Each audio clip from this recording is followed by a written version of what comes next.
Hello, I'm Amanda Hocking, and I'm here for What If Wednesdays, where I take a look at some of my other books and talk about how things might be different, of what if different things happened. In my previous episodes, I took a look back at The Trill and said, what if Wendy made a different choice in those books? I also did What If Water Song was a TV show, and I've done What If Alice's bonds were different in the My Blood Approved series. For this video, I'm going to do something a little different. I've kind of debated on how to do it because I didn't want it to seem like I am trying to antagonize readers who want more or anything like that, but because I've been getting the question a lot, I thought I should talk about it. So this question, or this week I am doing, what if the Hollows continued? So, for those of you who don't know, I have written a couple zombie books called Hollowland and Hollow Men. Now, for you to understand the whole story of how the series is going to go, I'm going to have to go back to the beginning again. When I first wrote Hollowland, I was just really looking into wanting to write something very action-heavy, and I wanted it to be like a very badass, proactive teenager girl in the lead. And that's who Remy is, and I love Remy. She is definitely one of my favorite characters because I love how she just kind of just kicks ass and takes names later. And so she was a lot of fun to write. With that said, the book itself was actually very difficult for me to write. It was because it's so action heavy and I'm trying to describe action and fighting, and it's not as like emotionally complex as some of my other books. I mean, it does have complex emotions, but Remy doesn't sit with her emotions much. She's always moving and trying not to think about them. Where my other books, I think I have more introspective female leads who are thinking about how they're feeling and stuff. And so I enjoy writing that. That comes more naturally to me than bashing in zombies' heads, shockingly enough. I should warn you, just so you know, that there is going to be spoilers in there, especially going forward. Like, obviously there weren't spoilers so far, but I'm going to be talking about the other books and how they end and how they go and things like that. So if you have not read The Hollows, I'm going to say spoiler warning. So, yeah, you've been warned. So the Hollowland ends, basically with Remy being trapped inside a government building where they're going to do testing on her blood to see if they can help, because she's immune to other zombies, and they want her blood to see if, they can figure out how to cure it or stop it or whatever. Well, how I envision the book ending is, yeah, she's alive at the end of the book, but I felt like I had implied that she'll be dead soon. It was hard for me to figure out like how to write her death when I was writing a first-person POV. And so it is a little bit of an ambiguous ending then, because I was just like, well, we're just going to sit here and wait to die. And that's how the book basically ends. Kind of a bummer ending, too. I didn't think about that too much at the time. So what happened is my mom read the book and she really loved it, and she was like, well, where's the next one? And I was like, well, there's not going to be a next one. There's just the one book. She's like, well, I want another one. She can live and Remy can live and she can do things. And I was like, okay, all right. I will write you the next one because you said that you liked the first one so much. So that is how I wrote Hollowland. So originally Hollow Men was going to be a standalone novel until my mom asked for more books, and then I was like, well, yeah, I guess, it is open-ended enough where I can go back and to the world and write more. So that is how Hollowland happened. Hollowland it was a very difficult book for me to write. It was even more difficult than the first one because I had already used so many things. Remy had already done so many things, and now I don't want it to be redundant. I don't want to be doing the same thing again. And it was really struggling to try and figure out how to make zombies not completely derivative of every other thing that zombies have done. And I like zombie movies to a degree. Like, there's too many jump scares in zombie movies in general, but they tend to be funny. I also made some bold choices with the Hollow Men because I was really thinking of horror movies. I was really inspired by the horror movies that I watched, a lot of slasher films and things like that, where the main girl survives the first film, but then she's killed right away in the second one, and then you move on to other people. And I knew I didn't want to kill Remy right away, but you do definitely see a reset of the cast at the beginning of the book, and a lot of the characters that survived the first book are no longer part of the second book. Either they're dead or they're gone, or you don't really know for sure. And that was a choice that I made because I thought it would be more fun for a horror novel to not have her just kind of hanging out with the same crew. I also did really think that I didn't want there to be a lot of character shields. This is a horror novel. There's a lot of zombies and violence, and if you feel like, well, just all these 12 people that Remy's taking around with her are definitely going to live, it kind of lowers the stakes. So that was part of my ideas for it. It was not exactly well received. I would say a lot of people were upset about that, especially like, well, why? I think because I just wanted it to be horror and scary. I did make a choice not to kill Laszlo because I thought that people would be too upset by that. But I still wanted it to be different. I wanted her to have different choices in her life. I wanted her to have a different love interest too, because Laszlo was very, and I've talked about this in other videos before too, when I wrote The Hollows, I made a conscious decision to write Remy as I would write the male lead, and to write Laszlo as I would write the female lead. And so the stuff they do and everything is I just kind of gender swapped them in my head. Because it was kind of like a challenge for me to think about how I was writing female characters and male characters in my books and stuff like that. And I really was just looking at it. And I knew I wanted it to be very action oriented, and that kind of helped ground me in it. And so, like I said, Remy was fun to write, but the world is just really difficult. And so I wanted someone different than Laszlo for the second book. And so Bowden is someone who I think is more on the same level as Remy. She doesn't need to take care of him and protect him the way that she did Laszlo and some of the other characters. And I wanted to see that for her, if she had someone that she could let her guard down and she could trust to have her back in a way that she really had not been able to trust anyone. And so that was kind of why I did that. I wanted to showcase the different things. So that is the story of the first two books and how they were written. And I will say, basically, since I finished writing the second book, people keep saying, well, where's the third book? When there's going to be more books. And I specifically wrote the second book in such a way that I did not have to write some more books in the series. I knew that I wanted to leave it a little bit open where I could come back, because I knew that people enjoyed it. But I also didn't want it to leave it too open. I wanted to give them a happy ending that I could relatively give them. And so that's what I've done. At the second book, I think Remy does have a bit of a happy ending. She's got some safety. She's got a family. She's got a house. She's got a line. She's got a place. And that's as close as she's going to get for happiness and a happily ever after in this world, because I'm not going to cure the zombie plague. And I'm not interested in that at all. I think when it got to a point already where there is no return. By the time the book starts, trying to find a cure and trying to stop it and stuff is definitely not something that they are interested in doing. And I mean, not something that is going to be possible to do, because it's too far gone. Like, basically, most people are zombies at this point. I did want to leave it resolved enough for people after the second book. So I actually was a little surprised by how many people were like, okay, where's the third book?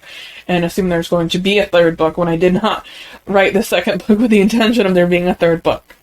So let's talk about where that leaves me and you with the Hollows and that. And it is not a world that is easy for me to go back to, and it's not one that I have any immediate plans to go back to. But I have not completely closed the door either, and I feel like it might be easier for readers and stuff. I just said I would never go back to it, but I don't know for sure that I will, because sometimes I do go back to things. I mean, I ended up writing 6 other books set in the world of the Trill after the original Trill trilogy, which I wasn't sure that I would do. I have also turned Virtue, which was a standalone, now into a series that I'm working on, and I've got the second book coming out soon.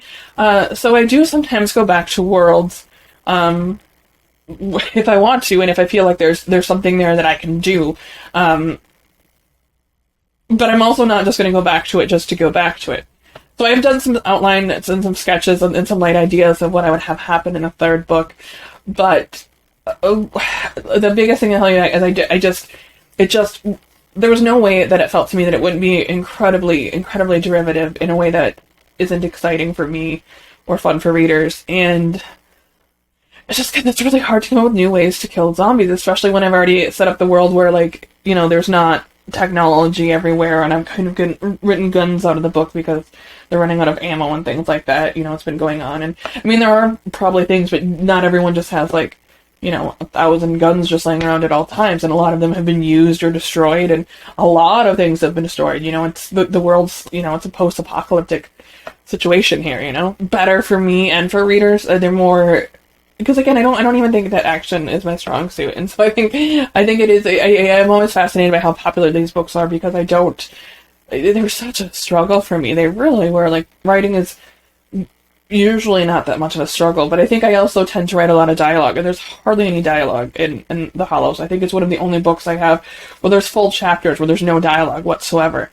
And that is not common for me in my books. There's usually a lot of dialogue. And so I think that kind of stuff, it just makes it a lot harder to do, and it makes me a lot more trepidatious about jumping back into something so arduous that I'm not sure I can actually deliver, or that people will enjoy. And that's kind of a tough thing to jump into, and I know that people say that they want it, but I don't know if they want what I can deliver. They want what...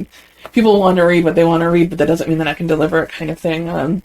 But again, I never say never. Who knows? Who knows where it'll be? And so that's why I don't want to completely shut the door, but I will say that it's unlikely and don't hold your breath. And I consider the resolution to be, you're not going to get a resolution more complete than the one that I've already given you. So the next ending for the next book would be, it would be Remy in a different location with different characters, but you're going to have the same similar vibe. This is the only resolution there will be. There's still going to be stuff that they don't know.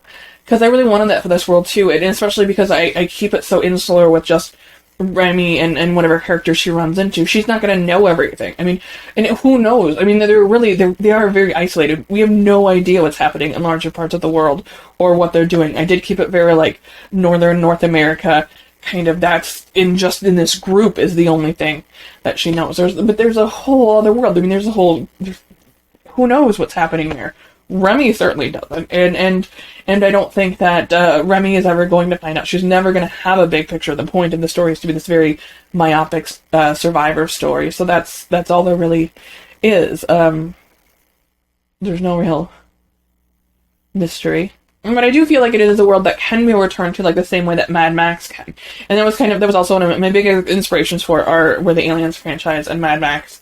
Are actually my two biggest inspirations for the Hollows. And so I think that Remy can keep kind of going on adventures like Mad Max and having new characters and new things like that.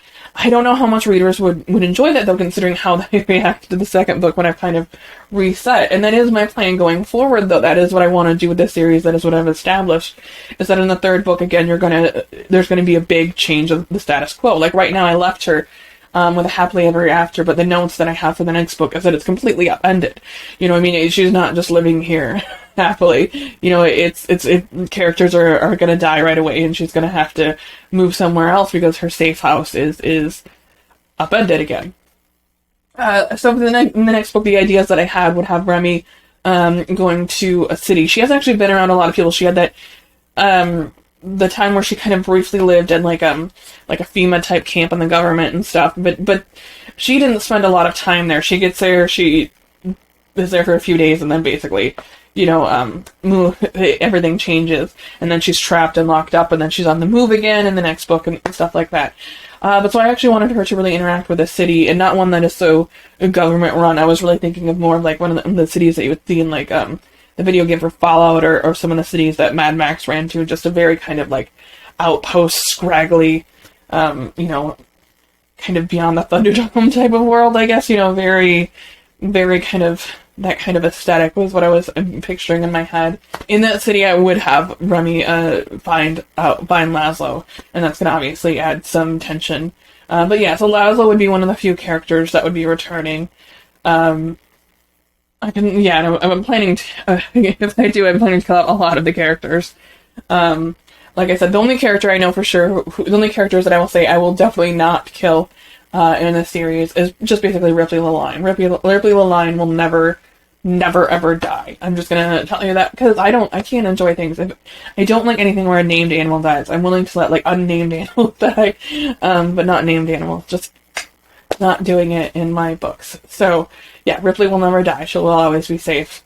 I also think too, like especially with everything that happened with you know, the pandemic and stuff in 2020, it actually makes me less interested in writing, you know, anything more about, like, I really am not going to go back or do any kind of prequels about how society fell apart. Like, I'm absolutely not interested in that. I know that some people are and like to see that stuff, and I know that like The Walking Dead, for example, has had other prequels and other things that people enjoy seeing kind of how it got to be, you know, the mess that it is. But that's not something that I will be doing, and especially after, you know, the last few years, I'm even less interested in doing that now.